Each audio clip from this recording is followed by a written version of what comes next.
Greetings and welcome back to 303 Junior English, and we now turn in your hymnals to page 1040, 1041, and the great poet Lawrence Ferlinghetti.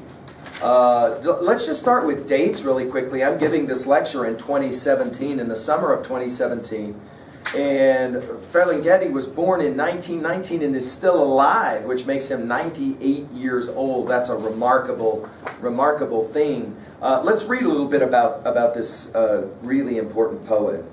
Lawrence Ferlinghetti was born in Yonkers, New York, 6 months after the sudden death of his father. The loss left his mother helpless, and Ferlinghetti was raised by a series of relatives and foster parents. I'm again reading on 1041. After graduating from the University of North Carolina in 1941, Ferlinghetti joined the Navy and served as a ship's commander for the remainder of World War II. He stocked his ship with a set of small and expensive volumes of literature for his men to read. Quote, he says, "We had all the classics stacked everywhere," he remembers. The horrors Ferlinghetti saw during the war made him a lifetime pacifist. After the war, Ferlinghetti completed graduate degrees at Columbia University in New York and the Sorbonne in Paris. As a budding poet in France, Ferlinghetti was heavily influenced by the American expatriates T.S. Eliot and Ezra Pound. Well, let's just point out, there is Ezra Pound's name one more time. We've mentioned his name a number of times in these biographies we're studying. Fearful that he was merely imitating the greats, Ferlinghetti struck out in search of new models. He landed in San Francisco, California, the home of an edgy new literary scene that would later become known as the Beat movement. We'll have more to say about that here in a moment. The next one, In the Light. Ferlinghetti launched the poetry magazine City Lights in 1953. Shortly thereafter, he opened a bookstore by the same name. It was the first bookstore in the country to sell only paperbacks, small, cheap, transportable. This medium represented a democratic revolution in literature. Books could be owned, read, and shared by rich and poor alike. Ferlinghetti also founded a paperback publishing house, City Lights Pocket Poets, in 1955. The fourth volume he produced was Howl and Other Poems by Allen Ginsberg, a raw and volatile work that was viewed by many conventional readers as immoral. I would certainly recommend to you this poem named Howl. It's quite a remarkable poem. The publication led to Ferlinghetti's arrest on charges of obscenity, though he was fully cleared in a landmark ruling in favor of free speech. The trial brought national attention to Beat movement writers, and City Light Books instantly became the expenser of a new intellectual movement. Final heading, A Poetry of Living Things. In 1958, Ferlinghetti published his first poetry collection, A Coney Island of the Mind. Conversational, clear, good-natured, his poems found a ready audience among those who were weary of the dense, subtle poetry of the modernists. Ferlinghetti was named the first poet laureate of San Francisco in 1998 and received an Authors Guild Lifetime Achievement Award in 2003. Just to continue with that reading, flip over really quickly to page 1044. The American Experience Literary History, The Beats. I want you to identify a couple of pictures here of different men. At the top, Jack Kerouac. At the bottom, Allen Ginsberg. We mentioned Ginsberg as it relates especially to his text, Howl. Let's read on page 1044 a little bit about this group of people called the Beats. If you know anything about the group of people called the hippies, the Beats are kind of at the same time, and many students know this word hippies from the 1960s, but they don't know this word, the Beats, so let's look at it. On an October evening in 1955, a crowd piled into San Francisco's Sixth Gallery to hear a group of poets read from their work. Poet and publisher Lawrence Ferlinghetti was among those in the audience. Halfway through the evening, a young man with intense brown eyes took the stage to perform a poem. When he ended, the room erupted into wild applause. The night would go down in history as the debut of Beat literature. The young poet was Allen Ginsberg, and his poem was Howl. The next day, Ferlinghetti sent Ginsberg a telegram. "I greet you at the beginning of a great career," which you might remember from an earlier lecture, was exactly what Ralph Waldo Emerson said to the great young American poet, new American poet, Walt Whitman, the same kind of thing. He published Howl the following year. It's now considered one of the seminal works of the 20th century. The Beat movement had actually begun in New York City in the 1940s. It was not a formal movement, just a small group of writer friends that included Allen Ginsberg, Jack Kerouac, William Burroughs, Gregory Corso. In the mid-50s, Ginsberg and Kerouac traveled to California, where they connected with West Coast poets Kenneth Rexroth, Lawrence Ferlinghetti, Gary Snyder, and received their first public attention. For their literary heroes, the Beats looked to figures as diverse as Walt Whitman, English poet William Blake, American novelist Thomas Wolfe, French poet Arthur Rimbaud, Spanish poet Garcia Lorca, and Japanese writer Shiki. The jazz riffs of musicians like Dizzy Gillespie and Charlie Parker inspire the rhythms of their poems, which they often perform to music. The Beats wrote about the perils of conformity, urging people to defy convention. We're going to ask, obviously, in what ways Constantly Risking Absurdity, the poem, the Ferlinghetti poem we're going to look at, expresses beat ideas. We should also point out a novel at the very top of page 1044, Jack Kerouac's On the Road. Some students have read that novel and enjoyed it very much. All right, before we turn to Constantly Risking Absurdity, let's go to page 1040 quickly and work at level 2B, literary analysis stuff. Ferlinghetti was a member of the Beat generation, a group of writers who rebelled against social, political, literary norms. In an effort to free poetry from the hands of the elite and return it to the streets, the Beats wrote poems that were playful, earthy, and defiant. If you are at all into rap music, then you have to understand that rap music is in many ways born of this beat movement. It's the first time in American poetry where you have poets who specifically try to write using the language of the people. So for example, these are one of the first poets that will actually use in their poetry slang and profanity. So for example, the F word will actually get used by beat poets, and this was considered completely against the rules and taboo, but these beat poets will do it. Of course, if you listen to rap music at all today, you know that there are no rules in regards to the language that you can use, right, to express what needs to be expressed. Ferlinghetti builds their guiding principle was first thought, best thought. The idea that an artist should not censor his or her immediate responses. Ferlinghetti builds this poem, as a single extended metaphor. Uh-oh, we want to write that term down, don't we? Extended metaphor. Or sustained comparison. In doing so, he demonstrates a poetic balance akin to the physical skills of the acrobat. To mimic the acrobat's agility, Ferlinghetti studs the poem with puns. We'll write that word down as well. Words or phrases with double meanings. For example, the acrobat poet performs above the heads of his audience. The acrobat poet climbs on rhyme. The acrobat poet balances on I-beams. Puns can be amazing and clever. Under the guidance of a nimble poet, they can also deepen the meaning and gravity of the poem. Under reading strategy, we want to clarify comprehension by visualizing or picturing the action being described. And then, of course, if you lose track, you can use that chart right there on page 1040. Do look at the 3 words for vocabulary as well. Make sure that you study those. Let's turn now to page 1042, 1043, Constantly Risking Absurdity. And let's go ahead and just read the poem through one time. I'm going to ask you, what is the word picture? So I write this down at level 1. What is the word picture that you have to understand this poem? Okay? What is the word picture that you have to understand this poem? Let's just read it together now, quickly. Constantly Risking Absurdity by Lawrence Ferlinghetti.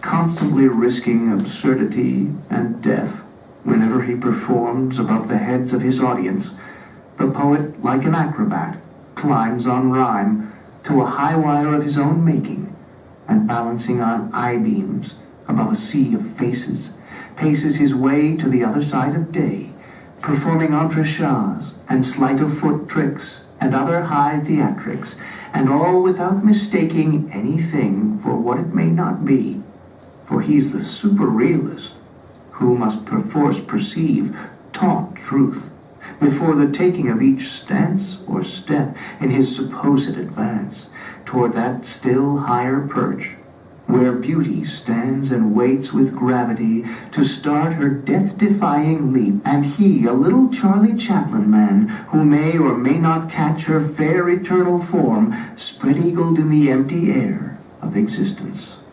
All right, let's go ahead now and just stop for a second and pay attention. First of all, at level 2B. Notice what is missing in this poem in terms of punctuation. We played this game before when we were studying, for example, E. Cummings. Let's play the game here. For example, notice that at the very end of the poem, we don't have a period. Now, is that because what, Ferlinghetti forgot or something? No. So we have to ask the question, poetically, what is gained by not using punctuation in certain ways? We do have, notice, a capital C at the very beginning of the poem, constantly. But for the rest of the poem, notice only periodically do we have the use of capital letters. For example, look at line 19. The 4 of line 19 has a capital F. Do you see it? Notice you have at line 25, beauty is capitalized. And notice 2 lines later, at line 27, and is capitalized. Now, obviously this is done for emphases, right? And so as we study the poem, we want to ask, what kind of emphasis is going on here? Now, wait. We started by asking a simple question. What is the extended metaphor, or what is the word picture that we're playing a game with here? Okay.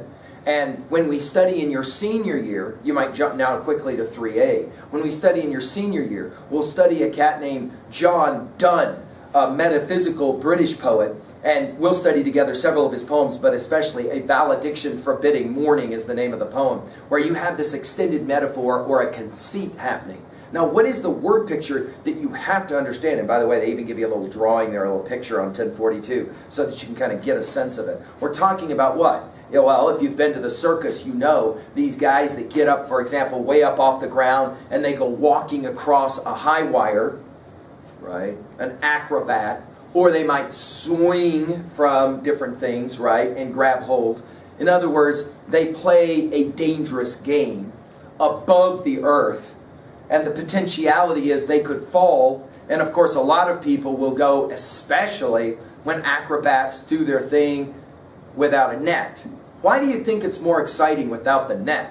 Well, obviously, right? I mean, if there's no net, if they fall, you might be witnessing somebody's death. And for any number of reasons, humans seem to be attracted to that kind of thing, which is probably the explanation for why certain sports are so popular. In our part of the world, it's rodeo. In other parts of the world, it's NASCAR, where people go and they know at any given moment something really tragic could happen in terms of potential death, right? And yet somehow it's exhilarating. Let's go now and look at the poem. Absurdity, of course, is an interesting word. To be absurd means that you're kind of outlandish or crazy. You're kind of maybe considered to be something's wrong in your head. Constantly risking absurdity and death whenever, notice it's he performs above the heads. If the poem was probably written today, there would be some debate by Ferlinghetti about whether it's a he or it's a she.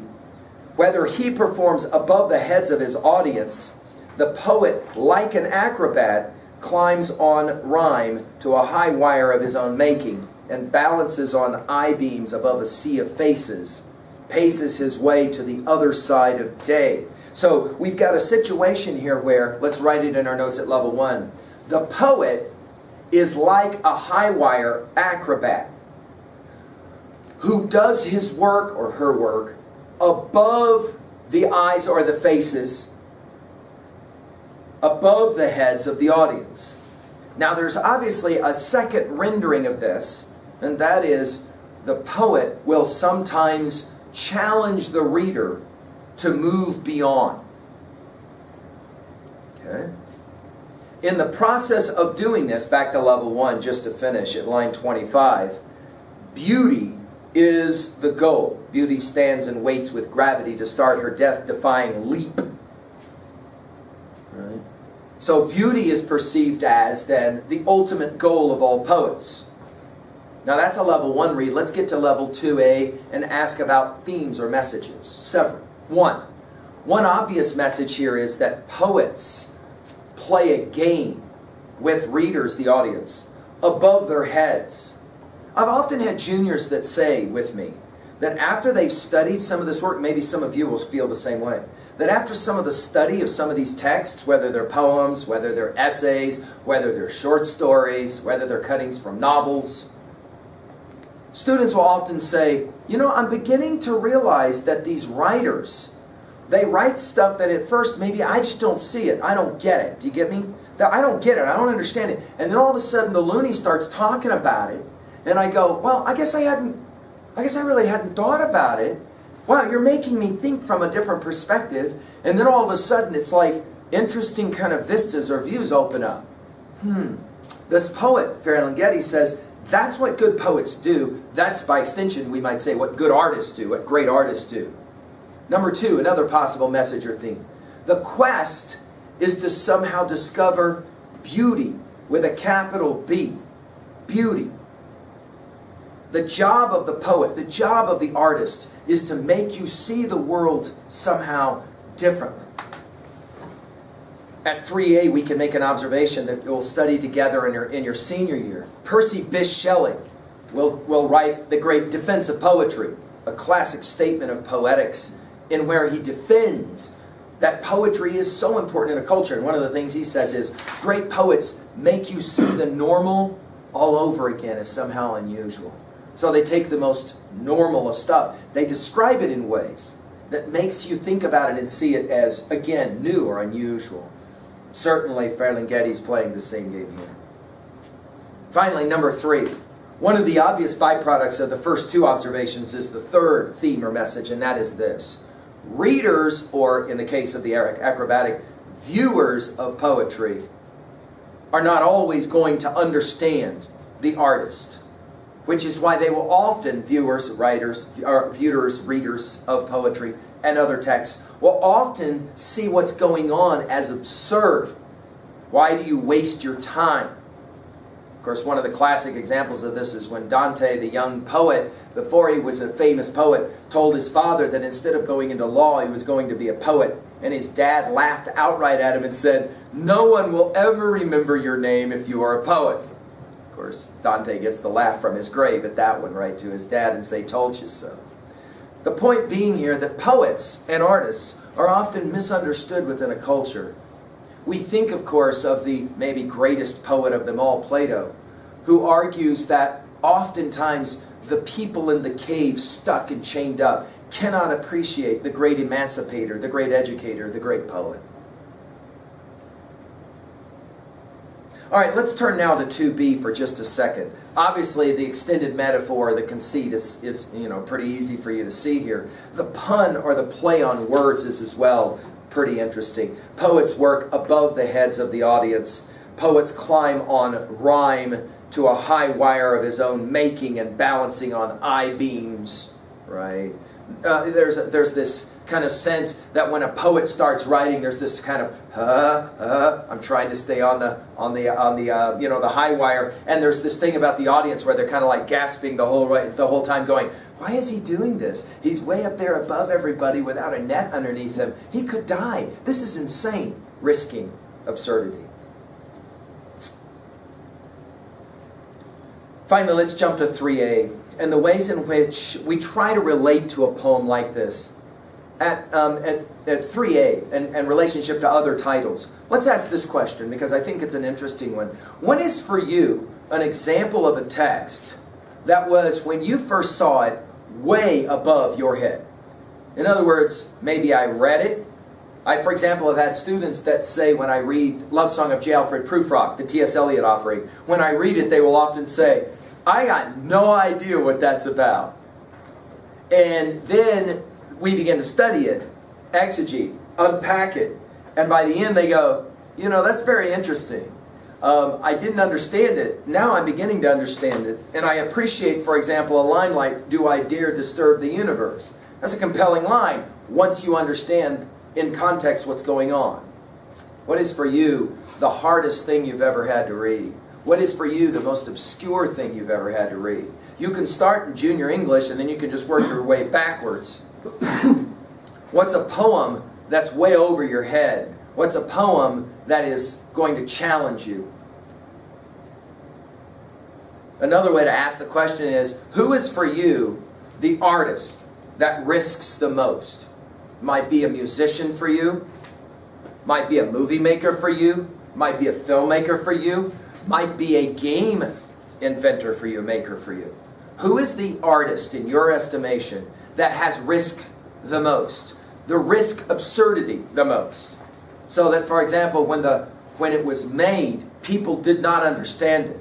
Today, of course, we think of the several great artists and musicians who kind of come to mind. Often my students today look backwards to somebody like a Kurt Cobain and say, you know, he was producing this music that was really misunderstood in its time. Later, after his tragic death, people would begin to ask about his influence, and of course the band Nirvana's influence. That's just one example. What is, for you, your example? Finally, let's ask a 3B question. What is your relationship to titles that are above you?